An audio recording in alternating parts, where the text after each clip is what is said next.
My name is Anna Kendrick, and I am 41 years old, and for 11 years I believed that the man I married was the one person on this earth who actually saw me. I was wrong, he didn't see me, he was studying me. He was learning me the way a locksmith learns a lock, not to protect it, but to know exactly where to insert the pick. The day I found out what Daniel had done, I was standing in the parking lot of his accountant's office. I'd driven 40 minutes to drop off our joint tax documents for the year, the way I did every January, the way I'd done every January for 9 years. Except the accountant's receptionist came out to the car window and handed the folder back to me and said, with this pinched, apologetic look on her face, "I'm sorry, Mrs. Mercer, but Mr. Garrett only works with Daniel now. You've been removed from the account." I sat there with that folder in my lap, our financials, 9 years of numbers, our lives in columns, and I thought she must be confused. I thought there'd been some kind of administrative mistake. I asked her to check again. She went inside, she came back. "I'm sorry," she said again. "The account was updated 3 weeks ago." 3 weeks ago, while I was sleeping in our bed, while I was making dinner, while I was sitting across from him at the table we'd bought together at an estate sale in Savannah on our 5th anniversary, the heavy oak one he always complained was too big for the kitchen. They had all helped him. His brother Marcus, his cousin Philip, who'd passed the bar in 2009 and specialized in family law. I'd attended his graduation party. I'd given him a card with $200 cash inside, and now he'd been quietly drafting documents designed to make me disappear. And then there was Rava. My best friend since we were 23 years old, since we were both broke and sharing a studio apartment in Atlanta and eating ramen 3 nights a week. Rava, who had stood next to me in my wedding dress and fixed a loose curl that had fallen across my cheek and said, "You look perfect, Anna. You deserve this." Rava, who had apparently been feeding Daniel information about what I knew, what I suspected, what I had gathered for months. They thought I would fold quietly. They thought I was the kind of woman who folds. They had not been paying attention. Let me go back, because this story doesn't begin in that parking lot, and it doesn't begin with Daniel, and it doesn't even really begin with me at 41 years old, standing with a folder of our joint tax returns in my hands and the slow, cold understanding washing through my body like winter water. It begins much earlier, in the particular kind of silence that forms around a girl who is useful but not celebrated. It begins with learning how to watch without being watched. It begins with the education I gave myself about how to document, how to wait, how to be patient in the way only someone who was never given anything easily can be patient. I grew up in Macon, Georgia, middle child of 3. My older sister Deborah was the pretty one, not beautiful in a manufactured way, just effortlessly lovely, the kind of girl who looked good without trying, who walked into rooms and occupied them. My younger brother Thomas was the funny one, the charming one, the one who could get himself out of anything with a grin and a story. I was the one who got good grades. I was the one who read instruction manuals all the way through. I was the one who, when the dishwasher broke, looked up how to fix it on the internet before my parents even knew it was broken. I was useful. I was competent. I was quietly, consistently invisible. My father was an engineer at a paper plant outside of town. My mother worked part-time at the county clerk's office. They were not cruel people. They were not neglectful in any dramatic, documentable way. They were simply people who found it easier to respond to the children who made noise, who cried louder, who laughed bigger, who needed managing. I was not a child who needed managing, so they didn't. And in that benign neglect I learned to build things alone, to solve things alone, to celebrate things alone. I graduated second in my high school class. Not first. First was a boy named Caleb Drummond, who was also the student council president and the starting point guard for the basketball team, and everyone made sure he knew it. Second was me, and my parents came to graduation, and my mother cried a little and my father took a photograph, and afterward we went to Applebee's for dinner and Deborah talked the entire meal about a boy she liked. I sat there with my honor cords around my neck and ate the chicken strips I always ordered and thought, this is the pattern, this is just how it goes, I need to get somewhere different. I got a partial scholarship to the University of Georgia. I took out loans for the rest. I studied accounting not because it was glamorous, it is possibly the least glamorous field on the planet, but because I understood numbers the way some people understand music. They were orderly. They were truthful. They didn't flatter or seduce or perform. Numbers told you exactly what was happening if you knew how to read them. I graduated in 3.5 years. I passed my CPA exam on the first attempt. I moved to Atlanta. This is where the story really begins, I think, because Atlanta was where I built something. Not immediately. Atlanta was a shared apartment with Ravachen, who was working as a paralegal and dreaming of law school, and we were both eating ramen and buying our wine from gas stations and laughing a lot about how glamorous adult life was supposed to be. But then I got a job at a mid-sized accounting firm, and I was good at it. I was genuinely, quietly excellent at it, and over 5 years I made myself indispensable, and then I started thinking about what it would mean to do this for myself. The business was my idea, completely, entirely from the marrow mine. I'd been doing bookkeeping and financial consulting on the side for 3 years, building a client list, learning what small and mid-sized businesses actually needed from an accountant, which was not just someone to file their taxes, but someone who understood their numbers the way a doctor understands a body, who could look at a cash flow statement and tell them where the bleeding was happening before the bleeding became a hemorrhage. I quit my firm job in 2012. I incorporated Kendrick Financial Solutions in March of that year. I had 11 clients. By the end of 2013, I had 34. By 2015, I had hired 2 employees. I met Daniel Mercer in October of 2013. I was 32, he was 35. We met at a small business networking event, the kind with cheap wine in plastic cups and people handing you business cards, and he was funny and confident without being aggressive about it, and he asked me good questions, the kind that demonstrated he was actually listening to my answers. He was in residential real estate. Buying, renovating, selling, he had a small portfolio of rental properties and was building it steadily. He seemed ambitious in a measured, intelligent way.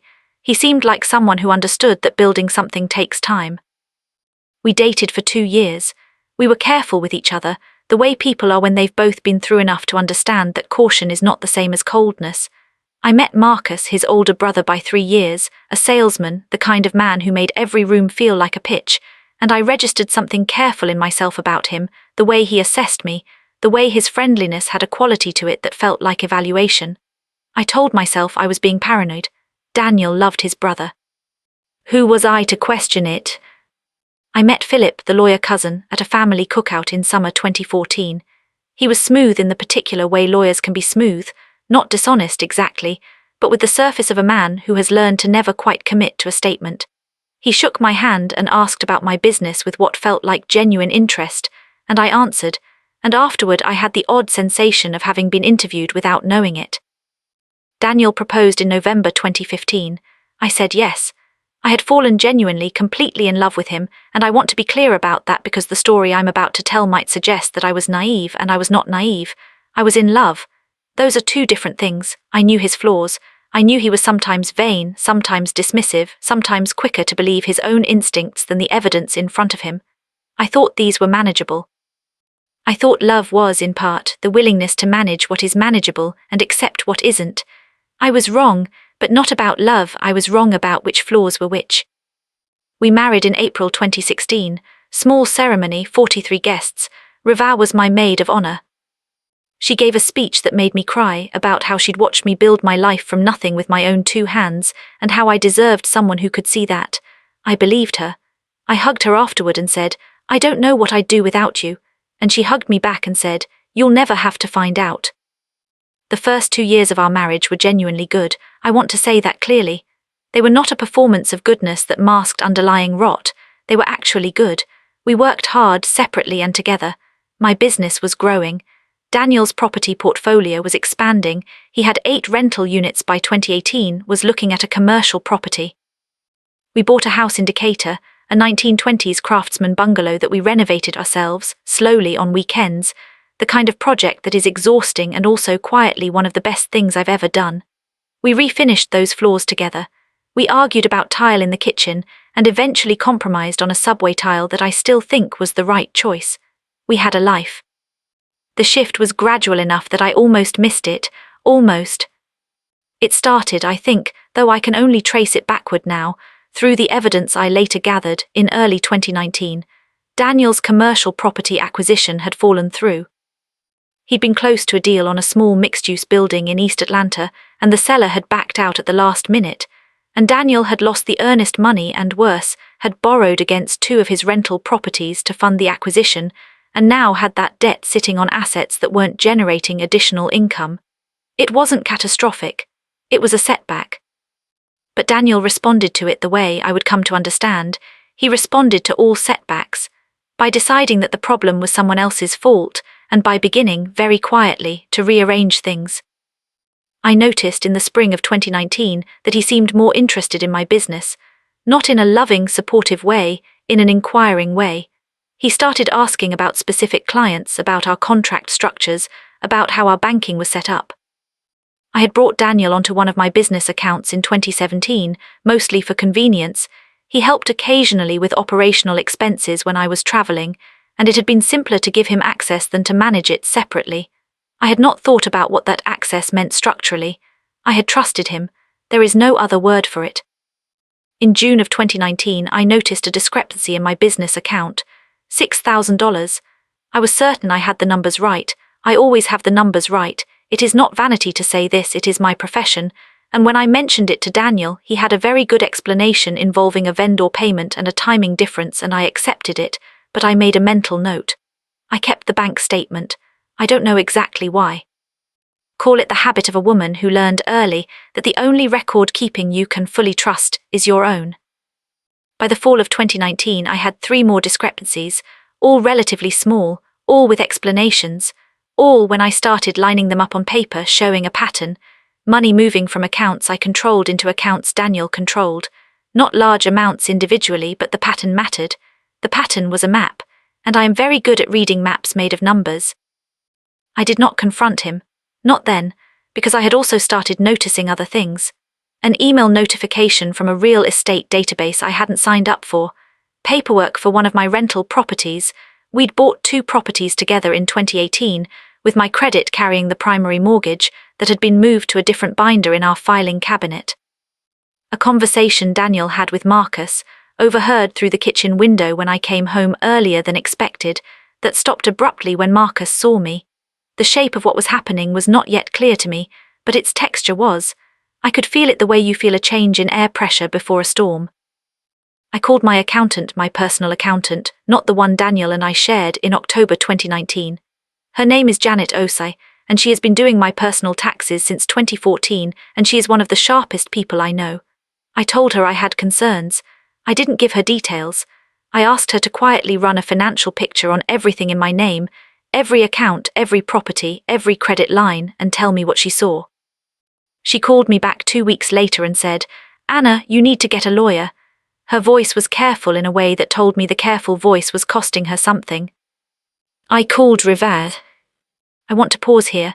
I want to really stop at this moment and tell you what it means to have called Rivath, because Rivath was, I thought, the person who had seen me most clearly and longest. She was the person I called when I was scared. She was the repository of every fear I had ever spoken aloud. And I called her and I said, "I think Daniel might be doing something with our finances. I think something is wrong." And she was so calm and so kind, and she said all the right things. She said to trust my instincts. She said to document everything. She said she was there. She was on the phone with Daniel within the hour. I would not learn this for 4 more months, but she was. She told him I was suspicious. She told him I was going to get a lawyer. She told him, and this is the detail that hit me hardest when I eventually confirmed it, the detail that landed like a fist. She told him what specific financial concerns I had mentioned so that he could adjust his approach accordingly. Rivath had known Marcus for years. She'd met him at our wedding. She'd seen him at birthday parties and New Year's gatherings and the small, ordinary social occasions of our shared life. Somewhere at some point, Marcus and Rivath had developed something, a closeness that she had never mentioned to me, that they had both deliberately kept invisible. Marcus, I would eventually learn, had been the one to bring Rivath in, had identified her as someone with access to me, to my thinking, to my fears. Had made her feel special, chosen, seen, had given her something, I don't know exactly what, and I don't need to know, that made her willing to do what she did. The particular cruelty of a betrayal by someone who knows you is that they know exactly where to hit. Daniel didn't just take money and property. He took my name off things. Methodically, patiently, over the course of 2 years, he began restructuring everything we shared so that his name appeared first, or appeared alone. Bank accounts I had primary access to were quietly changed so that his name was the primary account holder. The business we'd never officially co-owned, but that he'd been gradually inserted into operationally, by handling vendor relationships, by being the point of contact for certain clients when I was busy. He was quietly positioning himself as a partner in, through a paper trail Philip was apparently helping him construct. 2 of our joint properties had paperwork filed, deeds of trust, refinancing documents that I would eventually discover bore my signature. My signature. Signatures I had not written and did not recognize when I saw them side by side with my actual handwriting. Forged, my name on documents that transferred equity, that established debt, that reorganized ownership, forged. And Philip, the lawyer cousin who'd cashed my graduation check, had notarized at least 2 of them. But here is what they did not understand about me, what they had all, in their careful assessment of the quiet, competent, useful woman Daniel had married, somehow failed to account for. I had been invisible my entire life, and invisible women learn to document everything because no one else is going to remember that they were there. I had not confronted Daniel in October 2019. I had not confronted him in November or December. I did not confront him through all of 2020, a year that was difficult for everyone, and that I spent working 18-hour days to keep my business alive through the pandemic, which I did, which was a minor miracle that no one in his family ever acknowledged, and which I filed away with everything else.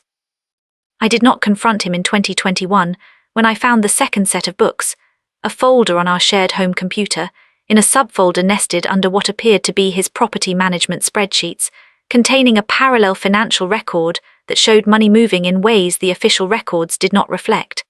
I photographed every page of that folder. I saved it on a personal flash drive that I kept in a tampon box in my bathroom cabinet, because I knew Daniel would never look there, not out of any grand strategic genius on my part, just the ordinary, lowering truth that men rarely touch the feminine hygiene supplies. I hired a private attorney in January 2020. Not a divorce attorney yet, not until I understood what I was dealing with. Her name is Cecile Watkins, and she is based in Atlanta, and she has been doing financial fraud litigation for 22 years, and she is possibly the most methodical person I have ever met, which is saying something because I am extremely methodical. I told her everything. She listened without interrupting. At the end she said, "Do not change your behavior, do not confront him. Do not close any accounts or move any assets, just keep gathering." So I gathered. Over the next 22 months, because this is how long I gathered, 22 months from January 2020 to November 2021, I built a file, not a metaphorical file, a physical file and a digital file and a backup of the digital file on a second flash drive kept at Janet's office, and a third copy mailed to Cecile in sealed envelopes every month, bank statements, account access records, screen captures of online accounts time-stamped, property records from the county assessor's office, mortgage documents I requested directly from lenders using my name and social security number, which I was legally entitled to do since these were debts tied to my credit. Comparisons of my actual signature, documented across dozens of legitimate contracts, with the signatures on the forged documents, which I had a handwriting analyst review and produce a written opinion on, paid for out of a personal account Daniel didn't know existed, one I'd held in my maiden name at a credit union since before our marriage. Emails and texts, screenshot and saved, showing the pattern of Daniel's communications with Marcus and Philip about financial matters that should have been ours together. Phone records showing call frequency and timing, which I'd obtained through our shared phone plan, because my name was on that plan, and I was entitled to the records. I want to tell you something about those 22 months. People think that surviving a betrayal is the dramatic part, the confrontation, the revelation, the moment when everything breaks open, but it isn't. The hardest part is the living with it, the sleeping next to him while knowing, the eating dinner across from him and watching his face and understanding that everything he said was calculated. The conversations with Rava where she asked, so naturally, how things were going, and I told her enough to keep her satisfied, and understood with a cold, animal clarity that she was carrying my words back to him. I became in those months 2 people. The Anna who existed in his world, slightly anxious, perhaps occasionally distracted, the loving wife running a successful business, and the Anna who was quietly, methodically dismantling his plan before he'd finished executing it. I grieved in those months. I want to be honest about that because I don't want this to read like the story of a woman who was only calculating, who had only strategy and no pain. The grief was enormous, Not just for the marriage, though that too, the specific grief of understanding that the life you thought you were living was partly a construction, that the person you loved was capable of this. But also the grief for Riva. For the 20 years of a friendship that I now had to view through a different lens. For every confidence I'd shared, every fear I'd named, every time I'd said, "I don't know what I'd do without you," and meant it. She hadn't just betrayed me. She'd taken the intimacy of our friendship and weaponized it. She'd used what I'd given her freely to help someone take things from me by force. There is a specific kind of grief for that, and it doesn't have a name I know of, and it sits in a different place in your body than other griefs do. It sits in the center of your chest, and it makes the act of trusting anyone feel like a physical risk. But I kept gathering, because the grief was not going to save me, the file was going to save me. In February 2021, I found the property deeds. I had requested the full title history on both properties Daniel and I had purchased together in 2018. I had my name on both mortgages. I had been the primary borrower, my credit score nearly 80 points higher than Daniel's at the time of purchase. When I received the title histories, I discovered that one of the properties, a duplex in College Park that I had put $30,000 down on, my savings, money I had earned and kept in my own account for 4 years before our marriage, had been refinanced in 2020. The refinancing had increased the mortgage by $90,000 and had removed my name from the title. The documents bore my signature and my initials on 3 separate pages. Signatures and initials I had not written. The notarized signature on those documents was Philip Mercer's. I sat in my car in the parking lot of the county recorder's office where I'd gone to request these documents in person, and I breathed for a while, just breathed. The rage was enormous and clean, like a fire in a fireplace, contained, not out of control, but unmistakably real and very, very hot. I photographed every page of the title history on my phone. I sent the photographs to Cecile that evening with a message that said, "I found the first forgery. There are probably more." There were 3 more. We found them over the following 6 months. Cecile added a criminal fraud attorney to our team in August 2021. His name is Roland Ashby, and he is the kind of man who is very quiet and very formal, and who, when you show him evidence of mortgage fraud and signature forgery and notary misconduct, gets a very particular light in his eyes that I can only describe as professional satisfaction. He reviewed everything Cecile and I had gathered. He took 4 days. He came back and told us we had enough to pursue criminal charges against Daniel and Philip, and potentially against Marcus as a co-conspirator. He also said we had more than enough for a civil action that would dwarf anything Daniel had imagined getting away with. "When do you want to move?" he asked me. And I said not yet, because I knew there was one more piece I needed, the Riva piece. I want to explain why the Riva piece mattered so much to me, beyond the obvious injury of it. It mattered because without it, Daniel could argue that his financial maneuvers, while legally questionable, were motivated by a genuine belief that our marriage was ending and he was protecting his interests, a narrative that, while not exculpatory, could muddy the fraud case enough to make it costly and slow. With evidence that he had actively recruited a spy within my inner circle and used her intelligence to time and adjust his asset stripping, we could establish not just the acts themselves, but the premeditation and coordination behind them. That's the difference, Roland explained to me, between a crime of opportunity and a criminal enterprise. The latter carries different charges, different exposure, different leverage in settlement negotiations. I had suspected Riva for months. I had not been certain until March 2021, when I ran what Cecile called a controlled information test.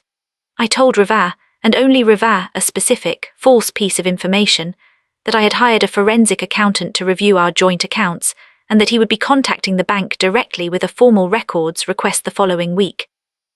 48 hours later, Daniel called our joint bank and spoke with a manager he'd apparently dealt with before, asking about what the bank's protocol was when they received a third-party records request. He was told they were required to notify both account holders. He hung up without leaving a message. The bank manager, a woman I had dealt with for 6 years and who knew me, called me to let me know the inquiry had happened. She described the man's voice, the questions he'd asked. The timing was precise. The information I'd given Riva was the only possible source. I sat with that confirmation for a week. I want to be honest, I cried, several times, ugly crying, the kind where you end up on your bathroom floor because the floor is the right place for that particular weight. 20 years of friendship and shared history and genuine love, and she had chosen this. I let myself feel all of that, and then I put it in the file. In September 2021, I stopped my controlled bleed of information to Riva. I started giving her things that were designed not to inform Daniel, but to implicate her. Specific enough details, shared in ways that created a paper trail of her passing them along, texts, emails. One phone call I recorded with the knowledge that Georgia is a one-party consent state, meaning I was entirely within my legal rights. I told Cecile everything I was doing as I did it. We added Riva to the civil action. By November 2021, we had it all: 22 months of documentation, the financial discrepancies traced back to their source and fully reconciled, the 4 forged documents with the handwriting analyst's report, Philip's notary records, cross-referenced with the forgeries, the communications between Daniel and Marcus about the asset restructuring, obtained through our phone records, the recordings and documentation of Riva's intelligence sharing, the forensic accounting report that Janet and an additional forensic specialist had prepared, showing in precise, numbered detail every dollar that had been moved, hidden, or stolen. And then the moment arrived, not exactly as I had planned it, but in the way that real life tends to deliver its reckonings, imperfectly, and at a time that required me to be several different things at once. It was November 8, 2021. I remember the date exactly because it was the Monday after the first full weekend of the month, and I had a 9 a.m. client meeting and a 2 p.m. call with Roland. The Sunday before, I'd gotten a text from Daniel telling me he was going to be staying at Marcus's for a few days, which he did occasionally, ostensibly when things between us were tense, though in reality I had come to understand that those absences were usually timed to coincide with specific financial transactions he was executing. He'd been at Marcus's for 2 nights. I had the house to myself. On November 8th at approximately 7:30 in the morning, I received a phone call from a number I recognized as the hospital where Daniel's mother, Constance Mercer, had been a patient intermittently over the past year. She was 72, had some cardiac issues, and the family took the calls seriously. My first thought, even then, even knowing everything I knew, was concern, a reflex so embedded in 12 years of caring about Daniel's family that it operated independently of my current knowledge of their collective betrayal. The call was not about Constance. Mrs. Mercer, the voice was a nurse, crisp and professional. "We're calling because your husband, Daniel Mercer, was brought in by ambulance this morning. He's been stabilized, but you're listed as his emergency contact." Stabilized, that word, the way it reassures and alarms simultaneously. I asked what had happened. She said he'd had what appeared to be a cardiac event, not a full heart attack, she was careful to say, but a significant arrhythmia that had caused him to lose consciousness. He was at Piedmont, Atlanta. He was asking for me. I sat with the phone in my hand for a moment. I thought about what I felt. It was genuinely complicated. I had spent 22 months gathering evidence of Daniel's systematic theft of my assets, my identity, my financial future. I had documented his fraud and his forgeries, and his betrayal with the care and precision of someone who had been trained to find the truth in numbers, and had applied that training to the project of her own survival. And I was also a person who had loved this man, who had built a life with him and renovated a house with him, and learned his sleeping habits and his fears, and the way he laughed when something genuinely caught him off guard. Those 2 facts coexisted. They still do. I called Roland. It was 7:43 in the morning and he answered on the second ring because Roland is the kind of attorney who answers on the second ring regardless of the time. I told him what had happened. He was quiet for a moment. He said, "Go to the hospital. Do what you need to do. This doesn't change the timeline, it might actually change the dynamics." I asked him what he meant. He said, "People in hospital beds tend to be easier to serve papers. Less ability to strategize in real time." It was practical and slightly cold, and it was exactly the right thing to say. I drove to Piedmont, Atlanta. I parked. I sat in my car for 4 minutes, I know because I watched the clock, and I did the thing I had been doing for 22 months when things were hard. I named every fact I knew. Daniel was in that hospital. I was about to walk in. Marcus was probably already there. Philip might be. These people had stolen from me and lied about me and tried to make me disappear from my own life. They had not succeeded. I had a file. I had a team. I had a plan. And I was still the woman Daniel had listed as his emergency contact, which meant that whether he liked it or not, I had legal standing in that room. I got out of the car and walked in. The cardiac wing was on the 4th floor. I found Daniel in a room with 2 beds, only one occupied his. He was hooked to a monitor, an IV in his left arm, and he looked, honestly, smaller than I had ever seen him. Diminished. The health scare had stripped something from him, some of the easy confidence I had once found so appealing and had more recently understood was constructed. Marcus was there, in the chair beside the bed. He stood up when I walked in, and something moved across his face, surprise, then calculation, then a smoothed-over expression of familial welcome that didn't reach his eyes. "Anna," he extended his hand. I shook it because I wasn't going to make a scene in a hospital room, not for anyone's benefit. "Marcus," I looked past him at Daniel. "How are you feeling?" "Better," Daniel said. His voice was rougher than usual. "Sorry to call you in like this." "You're my husband," I said. "Where else would I be?" I said it simply and meant it simply and watched both of them try to parse whether it carried a subtext, whether I was performing normalcy or living it. The answer was, both. I was performing it and I also genuinely meant it, because those things were both true simultaneously, and that's the kind of complexity that doesn't fit neatly into a story about betrayal, but is nevertheless real. I stayed for 2 hours. I spoke with the cardiologist, a calm, thorough woman who explained that Daniel had a previously undetected arrhythmia that was very manageable with medication and lifestyle adjustment, not life-threatening with proper treatment. I asked the right questions. I took notes because I take notes. Marcus watched me take notes with an expression I couldn't quite read, something between unease and grudging respect. Philip arrived about 90 minutes in. He was in a suit, having apparently come straight from his office, and when he saw me he did a thing with his face that I can only describe as a very rapid and very controlled micro-expression of alarm, which he then covered with a warm smile and an embrace that I received without warmth. "Anna, thank God you're here." He meant, "Thank God you don't know anything yet." He did not know what I knew. Or more precisely, he did not know that I knew everything and had known it for months and had a file. I left the hospital at noon.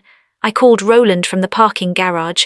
I said, "Move the timeline up, let's do it on Friday."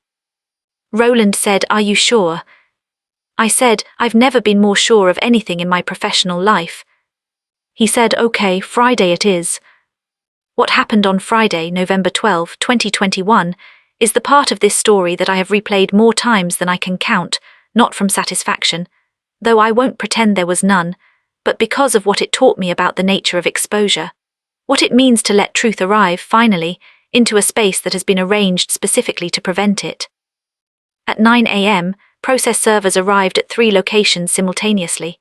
Daniel, who had been discharged from the hospital Thursday evening and was home, our home, my home, received the civil complaint. Marcus received copies of the documentation, naming him as co-conspirator in the financial fraud.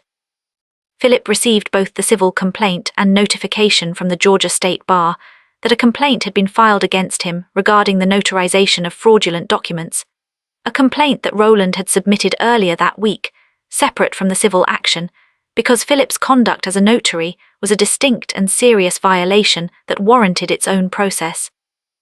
Riva received a letter from Cecile's office. Not a lawsuit, not yet. Cecile had advised that the civil action against Riva could wait, that the documentation was solid, and the timing of inclusion could be strategic. The letter simply informed her that we were aware of her role and that it was documented, and that we would be in contact regarding the civil complaint scope. I don't know exactly what she did after reading it. I have not spoken to her since. I have heard, through mutual friends, that she and Marcus are no longer in contact. I do not know if that means anything, and I have decided not to speculate. Daniel called me at 9:23 a.m., 17 minutes after the process server left.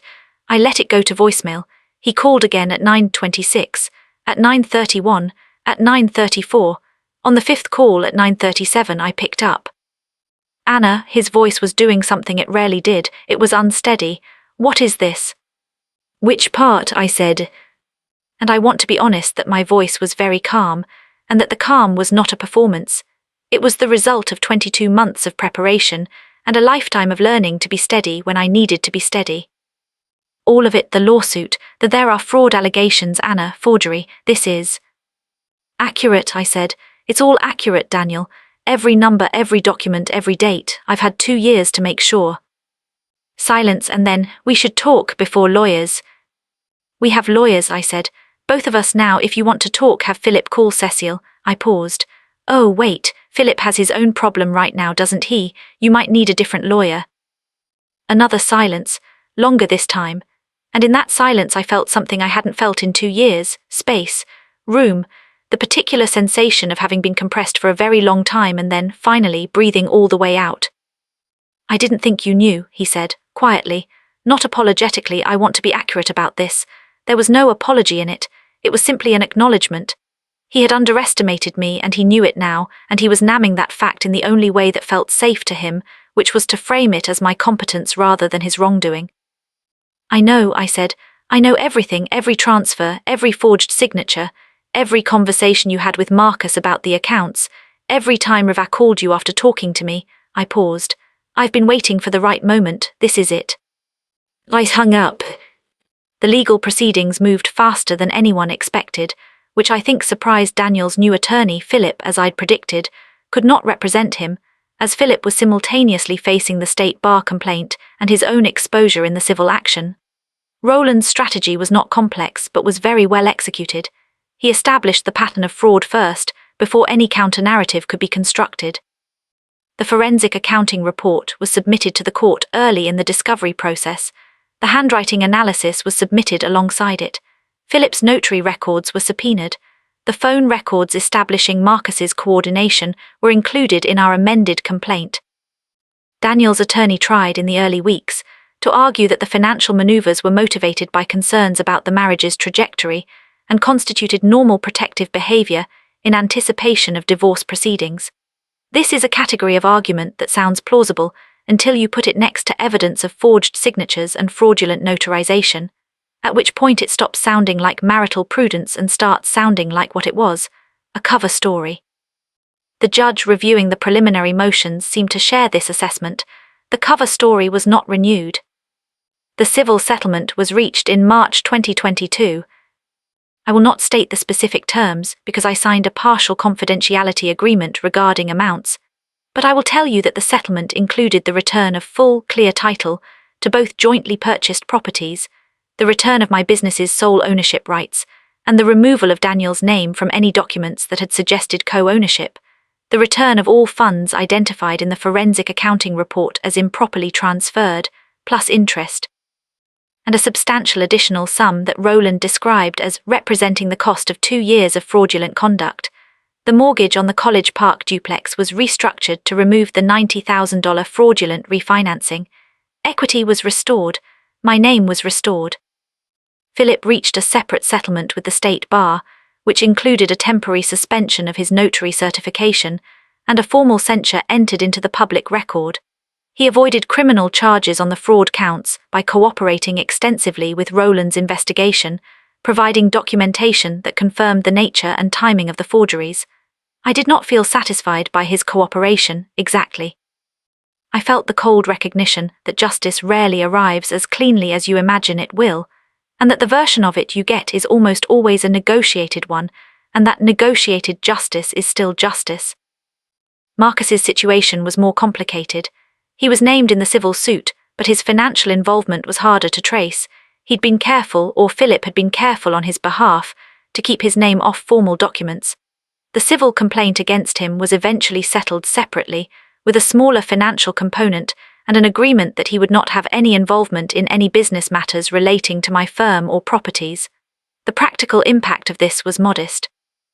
The symbolic impact of having it in writing, his name in a legal document, attached to the word fraud, was not. The criminal fraud investigation is still proceeding. I say this carefully and with the knowledge that Roland would prefer I not discuss it publicly. What I can say is that mortgage fraud is a federal offense when it involves federally insured mortgages, and the properties in question had conventional mortgages that involved federal backing, and the relevant agencies were informed of the forged documents. I will leave it there. The house, my house, the Craftsman bungalow indicator that we'd renovated together, became mine outright as part of the divorce settlement, which was finalized separately from the fraud proceedings, but was informed by them. Daniel moved into an apartment. He sold 2 of his rental properties to fund his legal expenses. The third property, one of the ones he'd borrowed against, went into a short sale. The commercial real estate dreams that had started this whole cascade of decisions did not survive contact with 22 months of documented evidence. Now let me tell you about the day after the settlement was signed, because this is the part that doesn't appear in legal documents or financial records, and it is the part I think about most. The day after, it was a Tuesday in March, and Atlanta was doing that thing it sometimes does in early spring where the weather can't decide and everything feels provisional. I went to my office, in the building whose lease was entirely in my name and always had been. I made coffee. I sat at my desk. I opened my laptop, and I looked at the Kendrick Financial Solutions letterhead on a draft document I'd been working on, and I sat with the particular quiet of a person who has been holding something very heavy for a very long time and has now set it down. I did not feel triumphant. I want to say that clearly because I think people expect that narrative, the woman who was wronged who fought back who won. I understand why that narrative is satisfying. It is satisfying when you're watching it happen to someone else. When it is your own life, what you feel is something closer to tired and sad. And underneath both of those, steady and warming, something like relief so profound it reads almost like grief. I had won. I had gotten back what was mine. And it had cost 2 years of my life and an amount of psychic energy that I do not know how to quantify, and a friendship of 20 years that I am not going to recover, and a marriage that whatever else it was, I had genuinely believed in. I cried in my office that Tuesday morning, for a long time, alone, which is how I do most of the hard things in my life, which is both a strength and a sorrow I'm still learning to hold. My client Maria Vasquez, who runs a catering company and has been with Kendrick Financial for 6 years, came in at 11 for a quarterly review. She took one look at me and said, "Coffee first, numbers after." She went and got us both coffees from the place across the street and came back and sat across from me and said, "You want to tell me?" And I said, "Not really." And she nodded and opened her folder and we did the numbers, and the numbers were good. The numbers were very good. My business had grown through all of it, through the pandemic and the marriage and the legal proceedings, because I am good at my work and my work had continued regardless of everything else happening in my life. I had kept 37 clients through the worst 2 years of my personal life. I had hired a third full-time employee in 2020. The numbers told a story of a woman who had not stopped building. Maria left at 12:30 and I looked at those numbers for a long time after she was gone. There is something about seeing proof in the cold language of finance that you have been building something real, something yours, something no one was able to take. There is something about seeing that, especially when you've spent 2 years fighting over what was taken, that restores a particular kind of faith in yourself. Not in the world necessarily. In yourself. Janet called me that afternoon to say the account restructuring was complete, all business accounts now clean and solely in my name, the forensic accounting report filed with the relevant authorities, the financial trail of Daniel's interference now fully documented in the legal record. She said, "You did good, Anna, you really did." Janet is not a woman who says this often. I told her thank you, and I meant it more than I usually mean thank you, which is saying something. That evening I went home to the Craftsman bungalow. Our house, my house. I walked through the kitchen and touched the subway tile, which I still think was the right choice. I stood in the hallway where Daniel and I had argued about paint colors. I had wanted the green, he'd wanted beige. We'd compromised on a grey-green that I'd never fully liked, and I thought, I'm going to paint it green. Some small, ordinary thought about reclaiming a colour. And then I went and sat on the back porch in the provisional March weather, and I let myself feel all of it. The grief and the relief and the exhaustion, and the strange, stubborn continuity of a life that had kept happening through everything, that had kept growing and working and building, even when I was also quietly, carefully fighting for my survival. I want to talk about what I've learned, not in the way of conclusions being drawn, because I don't think this story has clean conclusions. It has ongoing reality, which is different. But there are things I know now that I didn't know before, and some of them are worth naming. First thing, being seen is not the same as being known. Daniel saw me well enough to exploit me. He watched how I worked, how I documented, how I organized, and he thought he understood those qualities well enough to anticipate my limits. What he didn't understand was that the same qualities that made me useful to him were the qualities that made me dangerous when turned against him. He had assessed me as someone who built quietly and didn't make noise, and he was right about that. He assumed that meant I would accept things without acting. He was wrong. The second thing, the people who help someone erase you have their own reasons, and those reasons usually involve someone making them feel chosen when they were accustomed to feeling ordinary. I don't say this to excuse Rava. What she did was a genuine betrayal, and it carried real consequences for her. including the end of a friendship she seemed to value, and the end of her association with Marcus when that relationship apparently proved less stable than she'd imagined. But I have thought about why she did it, and I think it had less to do with me than she'd probably like to believe. She saw an opportunity to be essential to someone who made her feel important, and she took it. People do this. It's worth understanding, even when you can't forgive it. The third thing, patience is a form of power that people underestimate because it doesn't look like power. It looks like passivity. It looks like compliance. It looks like a woman who goes along. 22 months of gathering evidence was 22 months of everyone around me assuming I was going along. They were wrong. I was building. There is a difference, and the difference is the outcome. The fourth thing, and this one is harder to say, because it requires admitting something I'd rather not admit, is that I don't know what I would have done differently in the marriage to have prevented this. I've asked myself this question many times. The answer I keep arriving at is, probably nothing, because the kind of person who does what Daniel did is not deterred by a more cautious wife or a better prenuptial agreement or earlier suspicion. He is deterred by evidence, and evidence was what I gave him. Evidence and consequences. It's March 2024 now, more than 2 years after the settlement was signed. Kendrick Financial Solutions has 49 clients and 4 full-time employees. I have refinished the floors in the Craftsman bungalow. I did it myself over 3 weekends, and I got the stain right on the second try, which feels like a metaphor if you're looking for one. The hallway is green. It's the exact green I wanted 7 years ago when we were arguing about paint, and it's right. And I look at it every morning when I go downstairs to make coffee, and I feel the particular satisfaction of knowing what you want and getting it eventually. I am not dating anyone. I am not uninterested in eventually dating someone, but I am not in a hurry, and I am not willing to be hurried by anyone else's timeline or anyone else's sense of what I should want. I went to therapy starting in January 2022 and have continued with it because it is useful and because I can afford it, and because I have earned the right to do useful things for myself without apologizing for their cost. My therapist, Dr. Sandra Obi, has a practice in Buckhead and is thoughtful and direct, and does not let me get away with the kind of efficient deflection I'm prone to when topics become uncomfortable. I have made 2 new friends since 2021, real friends, the kind built on honesty from the beginning rather than shared history that accumulated its own debts. One is a woman named Teresa Hollies, who owns a restaurant supply company and is one of my clients, and who invites me to her family's Sunday dinners with a warmth that I accept carefully and gratefully. The other is a man named Kevin Park, who teaches accounting at Georgia State, and who I met at a professional development seminar, and who makes me laugh in a way that feels uncalculated, organic, like the thing laughter is supposed to feel like. I have spoken to my sister Deborah 3 times since the divorce.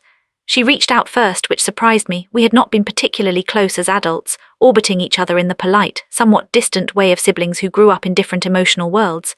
She said she'd heard about what had happened, small world, Georgia, and she said, I'm sorry that happened to you. I said, thank you. She asked if I was okay. I said yes, mostly.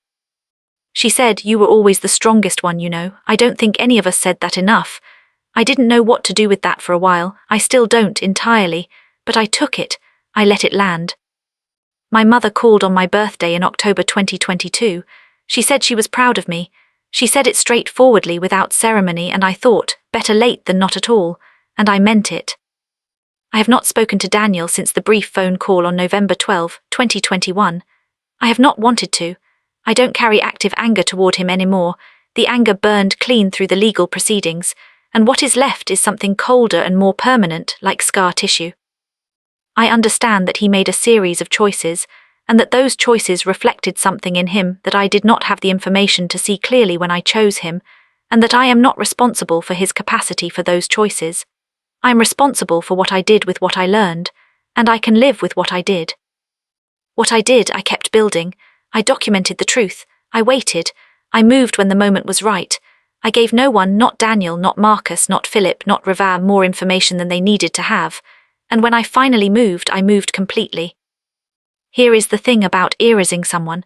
It assumes they are erasable. It assumes that the records they've kept of their own existence can be removed, that the trail of who they are and what they've built can be disappeared with the right paperwork and the right people in the right positions. But the thing about a woman who has spent her entire life building from nothing, who has learned to document, because no one else is going to remember she was there, who has understood since she was a child that the only records you can fully trust are the ones you make yourself, that woman is not erasable. She is already always her own evidence. I am 41 years old. My name is Anna Kendrick. I have a business with 49 clients and 4 employees and a financial record that is entirely, cleanly, provably mine.